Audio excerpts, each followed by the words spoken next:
Bismillahirrahmanirrahim. Assalamualaikum warahmatullahi wabarakatuh.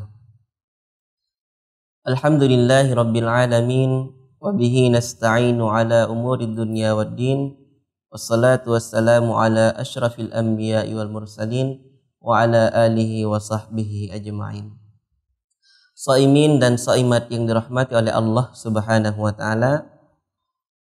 Pada pertemuan sebelumnya kita sudah jelaskan bahwasanya ketika kita mampu memperoleh tujuan puasa yaitu takwa, maka Allah subhanahu wa ta'ala akan memberikan kita tiga hal. Yang pertama, Allah akan menganugerahkan rahmatnya kepada kita. Yang kedua, Allah subhanahu wa ta'ala akan menjadikan kita sebagai hamba yang bersyukur. Dan yang ketiga, Allah subhanahu wa ta'ala akan menjadikan kita sebagai hamba atau kaum yang mampu memperoleh kemenangan baik di dunia maupun di akhirat. Shaimin dan shaimat yang dirahmati oleh Allah subhanahu wa ta'ala. Akhirnya kita masuk kepada pembahasan yang terakhir tentang hikmah dari ketakwaan yang kita peroleh dari puasa, yaitu Allah subhanahu wa ta'ala secara langsung akan mendidik kita dan mengajarkan kita tentang ilmu-ilmunya. Allah subhanahu wa ta'ala dalam surah Al-Baqarah ayat 282 ketika Allah berbicara tentang ayat yang terkait dengan aturan hutang piutang, Allah subhanahu wa ta'ala menutup ayatnya dengan kalimat wattaqullah wa yu'allimukumullah. Kalimat ini menunjukkan bahwasanya ketika kita mampu bertakwa kepada Allah subhanahu wa ta'ala, maka Allah subhanahu wa ta'ala akan mengajarkan kita tentang ilmu-ilmunya. Allah subhanahu wa ta'ala juga melanjutkan dalam ayat tersebut, wallahu bikulli syai'in alim. Allah subhanahu wa ta'ala maha mengetahui atas segala sesuatu. Betapa beruntungnya orang-orang yang bertakwa, sebab ia secara langsung diajarkan oleh Allah subhanahu wa ta'ala. Ia secara langsung diberikan petunjuk oleh Allah subhanahu wa ta'ala. Tidak heran Nabi Muhammad sallallahu alaihi wasallam, banyak kita baca dalam berbagai literatur bahwasanya Rasulullah dikenal sebagai orang yang ummi, tidak mampu membaca, atau dikenal sebagai seseorang yang buta huruf.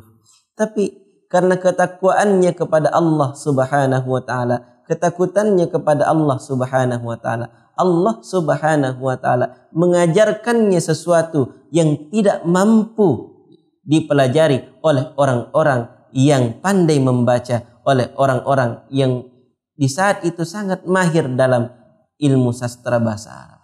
Allah subhanahu wa ta'ala mengajarkan dalam surah Al-Alaq. Allah berfirman, a'udzubillahi minasyaitonirrajim. Bismillahirrahmanirrahim. Iqra bismi rabbikal ladzi khalaq. Khalaqal insana min 'alaq. Iqra wa rabbukal akram.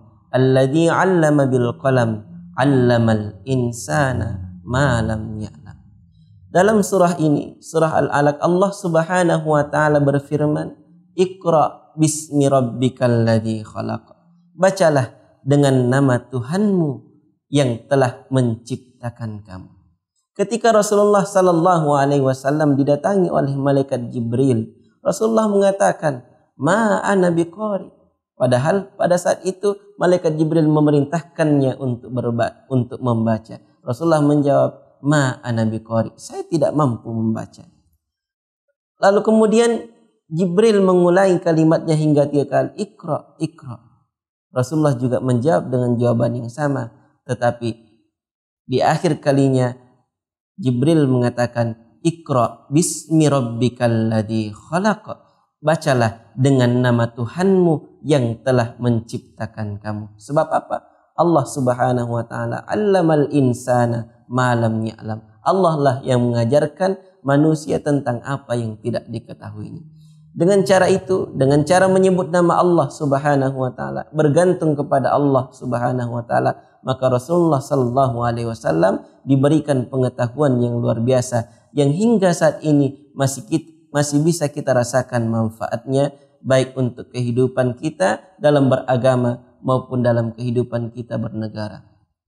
Shaimin dan shaimat yang dirahmati oleh Allah Subhanahu wa taala, itulah manfaat terakhir yang diperoleh oleh orang-orang bertakwa, yaitu Allah Subhanahu wa taala secara langsung akan mengajarkannya, akan mendidiknya dengan pendidikan yang sebaik-baiknya, pengajaran yang membuatnya menjadi hamba yang semakin dekat kepada Allah Subhanahu wa taala. Ilmu yang dia peroleh justru menjadikannya menjadi dekat kepada Allah Subhanahu wa taala, bukan menjadi ilmu yang justru menjauhkan dia dengan Allah Subhanahu wa taala.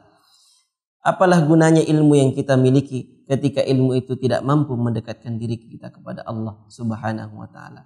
Nah, kalau kita ingin ilmu kita membuat kita semakin dekat kepada Allah Subhanahu wa taala, maka cara satu-satunya yang bisa kita lakukan adalah dengan bertakwa atau takut kepada Allah Subhanahu wa taala. Itu semua akan kita peroleh dengan cara berpuasa di bulan suci Ramadan. Kemudian para ulama juga mengajarkan ketika kita mempunyai anak yang tidak mau mendengar, kita mempunyai anak yang malas belajar, maka bacakan dia surah Al-Alaq, Iqra bismi rabbikal ladzi khalaq, ayat 1 sampai 5. Bacakan 11 kali, tiupkan di air dan minumkan setiap pagi. Insya Allah ketika kita amalkan itu, Allah Subhanahu wa taala akan mendidik anak-anak kita, mendidik generasi kita menjadi generasi yang soleh dan solehah, generasi yang bermanfaat untuk agamanya, untuk bangsanya, generasi yang selamat dunia dan akhirat. Sekian, wassalamualaikum warahmatullahi wabarakatuh.